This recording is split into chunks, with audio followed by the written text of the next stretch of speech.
Bobby Slice is going to come fight. Oh, nice. Yeah, okay, so cool. he's, you know, he's going to come represent the family. It's a nice touch because obviously Kimbo is going to be. That's what I'm saying. I mean, Kimbo was like family, man. I still miss him. I still can't believe, you know, that he passed, man. It was a tough thing, man. Because, like I said, he was part of the family, and you know, it was something that was really, really, you know, didn't see it coming, man. It really hit us hard. Well, let's just reflect first of all on the press conference that we just had. Obviously, you're bringing this massive Paul Daly, Rory McDonald fight to London. Sure. But the majority of the questions from the media are all about Page and Daly. I'm assuming you would have expected that coming in. Yeah, of course. I mean, you know, listen, there's a time and place for everything. Rory McDonald fighting, you know, Paul Daly. Come on, that could be a fight anywhere in the world, man. We would love to have that fight in Canada. I would love to have that fight in San Jose, you know. But we thought it would be appropriate here, and Paul wanted to fight a big fight in his hometown, and something that he could eventually get to the title, because you know he wants to get back and fight Lima. That's really what he wants. And so I said, well, you got to fight Rory then. And he said, okay, I'll do it. But listen, Paul Daly's not afraid of anybody. MVP's not afraid of anybody. Let's be real. These guys are fighters. So my thing is, we do 20 fights a year. Let that fight simmer a little bit. Let's build that fight up, and then we'll promote it. But I mean, you know, I think you'll see it within, you know, the next year or so. I don't think anyone here is complaining at all that you're bringing Rory and Paul to London whatsoever. Right. But in your thinking, why not take it to Canada? Why not perhaps hold it in the US? Why was London the right choice for this particular fight? I think, you know, it's we thought about, you know, like the implications of our schedule, right, and trying to move things around, and we were talking to a venue in Canada to maybe do a fight there, but Wembley was available. We wanted to do a big fight on Channel 5. This is going to be on prime time Friday night, Channel 5. So it's going to air, you know, throughout the country, and you know that's something that's really important to us because, you know, as you know, Viacom owns Channel 5, and so Viacom owns Bellator. So it just made a lot of sense on a lot of different levels. So I feel really good about it, and you know, to me, it's something that we're going to be really a lot of fun to watch, man. Because when I signed Rory, I told Rich, he's got to fight Paul Daly, man. That's the fight that I want to see. That's the fight the fans want to see. So here we go, and we're doing it right here in the UK, and I think people are going to love it. What was Rory's reaction when you presented him with the option of fighting Daly? You know, I think that you know, he knew that Rory knows that the 170-pound weight class is probably one of the toughest in our company, maybe the toughest in our company. So there's a lot of killers out there, and he's a killer too. So, you know, to me, I think he said, you know, this is my job. I'm gonna go out there. I'm gonna do it. And you know, he also wants to get the title. You know, he wants to go fight Lima at some point. So now he has the pathway to get him there, and it's just Paul's in his way. So it's going to be a great fight on May 19th. And that's absolutely sort of nailed in stone, so to speak. The winner of that fight will fight for the title next. Yes, and the thing is, you know, you could have injuries or this, you know, like stuff happens in the sport, right? But if all things work out, you know, the winner will fight Douglas Lima sometime before the end of the year. You had the show in London last year. Paul Daly headlined that one, and MVP obviously stole the show with that knockout and the Pokemon celebration. What were your big takeaways from that event that will help enhance the show even more second time around this year? Yeah, I mean, you know, when we made the initiative to travel internationally and to really start building an international business, you know, this is one of the first stops that we came, and we had a lot of support from Channel 5, Spike UK, and our product is broadcast here. But you know, it was like one of our first early shows, so I think there's definitely some hiccups that you know, we've cleaned up. But now, you know, doing 7, 8, maybe 9 international events, we have a team that's dedicated to making sure that we don't have the same hiccups like we did last year. And I think that you'll see a fight card that from top to bottom was going to be something that the local fans will want to see, as well as the fans internationally will want to see. And that's really what I think Bellator. I mean, look what we're delivering. We had the Tito Chell fight, but Paul versus Brendan Ward, right? I mean, that was 2 million people watched that in the United States alone. And then coming up this weekend, Fedor fighting Mitrione, Rampage Jackson fighting King Mo, that we go right into Rory McDonald fighting, you know, Paul Daly. I mean, I feel really good about our roster, and it's going to continue to grow. I feel really good about where we're headed, and this is going to be a lot of fun this year. We're going to have a lot of good fights. Talk about growing the roster. Obviously, you've made it very clear that you're in the market to grow that roster with free agent signings. There's been some relatively high-profile names who their contracts haven't been renewed by the UFC.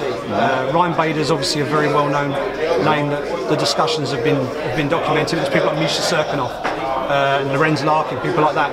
Are these the sort of people you're looking to bring to Bellator? Are you able to give us any insight on any developments with those guys? I can tell you this right now. Lorenz Larkin is somebody that we're talking to right now, and I love Lorenz. I mean, I love his fighting style, and put him right into the mix at 170. I mean, you know, it makes a lot of sense.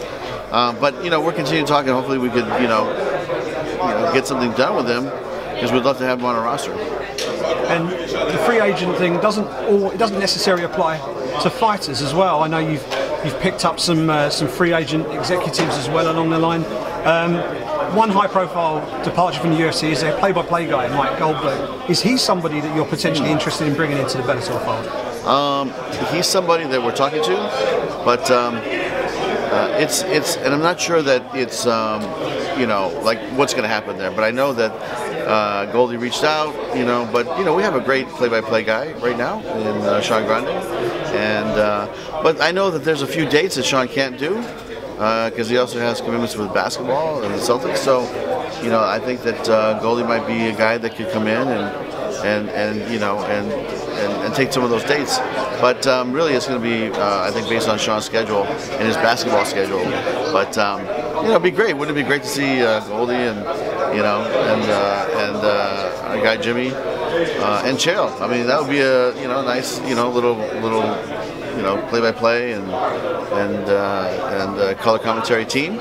But like I said, Sean Grande is our guy. He's great, and him and Jimmy and Chael have been a lot of fun to listen to as well. So but that's going to be, I think, timing on dates and availability of Sean Grande. Are you close to signing Ryan Bader? We sent in an offer, and we're waiting to see if the UFC is going to match. That's where it's at.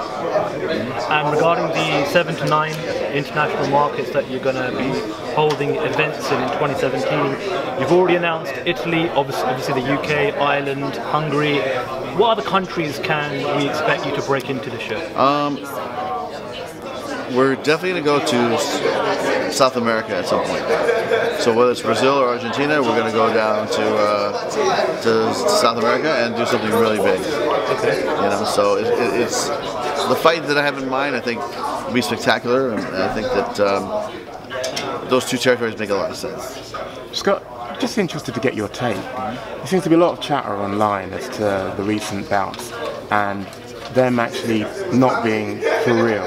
When you read, when you see, when you hear that, what goes through your mind? I mean, it's just absolutely rubbish, honestly. And it's insulting as a promoter for 31 years has been in the sport. And I look back and I'm like, who is making the accusation? It's a UFC commentator or a UFC fighter or somebody that belongs to another league, and they're just trying to throw stones. I mean, to me, it's like, look, even Dana came out and said, there's no way that was. I mean, Tito Ortiz is a strong guy, caught Chael in a position where he tapped him out, and that's it. So why start throwing rocks and stones? And to me, it's like, look, I feel like this. If you're gonna make accusations like that, then you better have something to back it up. And if you don't, go talk to Viacom Legal, because that's where it's at my point. You're gonna make accusations, and to me, it's you're insulting our integrity of our league, and you're insulting my integrity as a fight promoter for 31 years. I mean, we could lose our license. I mean, are we gonna? That's ridiculous. So to me, it's like, you're crossing the line at some point, and I've already turned over to Viacom Legal to handle it, so we'll go from there. And who was actually conspicuous by his absence today was James Gallagher. I take it that he will be on the card. I know he's matched already for a forthcoming card, but I take it he will be on the London leg of Bellator. Yeah, I'm not sure about that one. He might be fighting somewhere else, so we'll see. But we will be back here in a couple weeks. We'll have something to announce, and hopefully Rory can join us in a couple weeks, because this fight got put together pretty quickly. So, you know, we couldn't get Roy here in time, but I think we'll have a really good matchup. We'll have all the fighters here, and we'll do you know, a nice luncheon for you guys again. I read a report this morning that Spike is going to rebrand and will, in about a year or so, be known as the Paramount Network. Right. Does that affect you guys in any way, whether it's in the US or internationally? I mean, I'm not sure how it's going to work internationally, like if they're going to keep Spike but we are going to be a fight product, Bellator MMA, on Paramount Networks. So it's just, they're just changing the name, but you know, we're still going to do our fights there, and I think that they're excited about the name change, and you know, they're excited about having Bellator on the network. Just a question in sort of general terms. Obviously, you know, you're very well known from building up Strikeforce into, you know, the huge success that it was.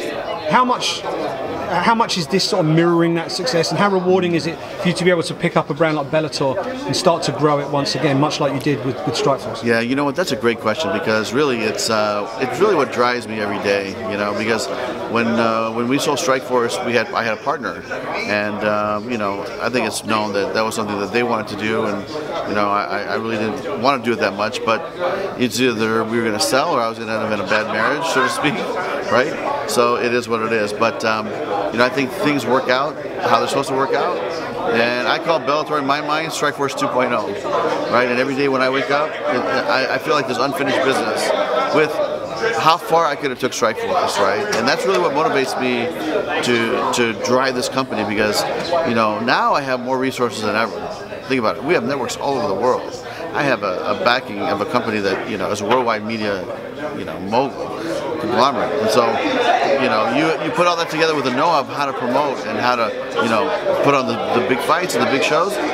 You know, I think the free agency is going to continue. I think we're going to attract more free agents, and I think that we're going to expand in more television markets, and I think that we're going to grow our fighter roster from the bottom up. I mean, how we built this company is exactly how we built Strikeforce, right? But with a lot more support, a lot more help, and you know, Viacom's been amazing. You know, been so supportive, and you know, I think that Kevin Kay from Spike TV does not get enough credit, because if it wasn't for him, and I was on the outside looking in at that time.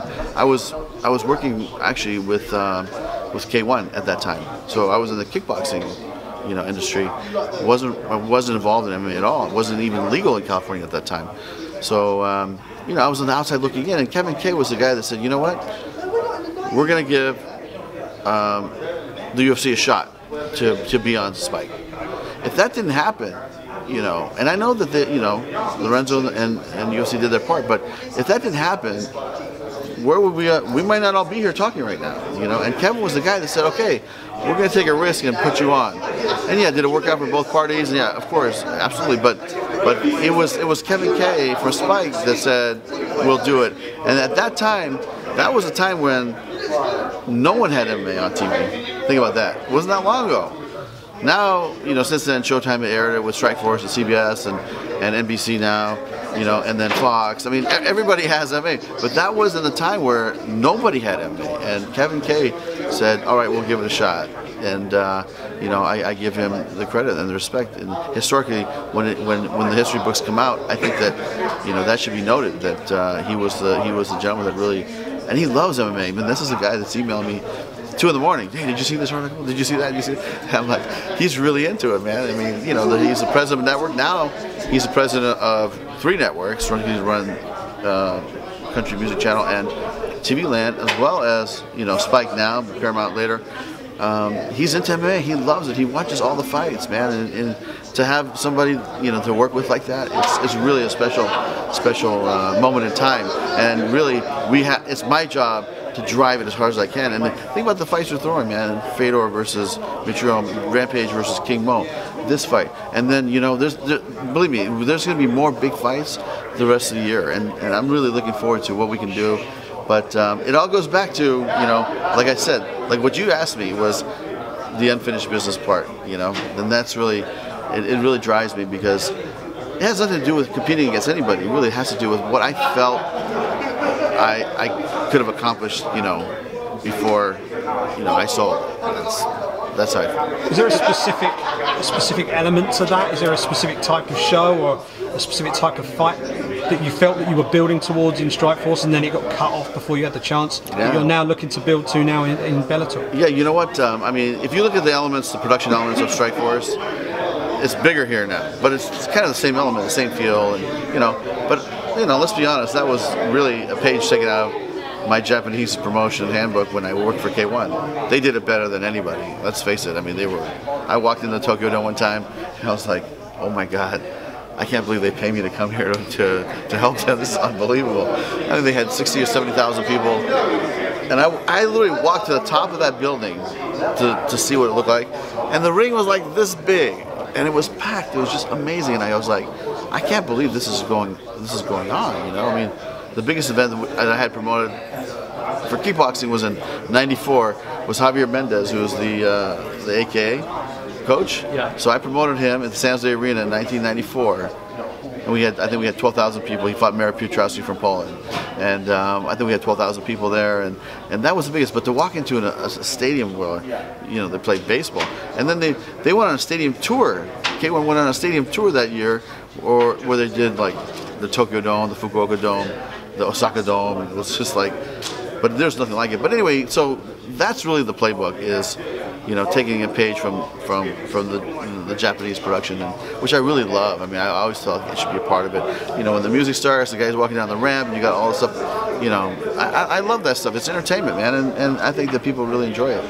You're talking earlier about name changes and rebrands. It just reminds me of something that was doing the rounds quite a while back, and that was actually changing the name of Bellator. I quite like the name of Strikeforce, but was that actually was there any legs to that? Was that actually true, or that another myth? No, that was a joke. But they had originally talked about changing it to Spike MMA, but it was some trademark issues or whatever that. So we stuck with Bellator, and I told Kevin, I said, this will be fine, because I'm telling you, Kevin, what Bellator means today, 2 years ago, to what it means now, is going to be much different. And what Bellator means today compared to 2 years from now, is going to be much different. So let's just keep doing these fights, keep investing in fighters, investing in our staff, investing in moving this brand forward. And let's face it, they got great platforms to air all this stuff all over the world. So let's just keep pumping it, man, and let's work hard. And he's been behind it, man. He's all about it. So it's nice to have that support from a company that that really loves MMA. So it's been a great relationship.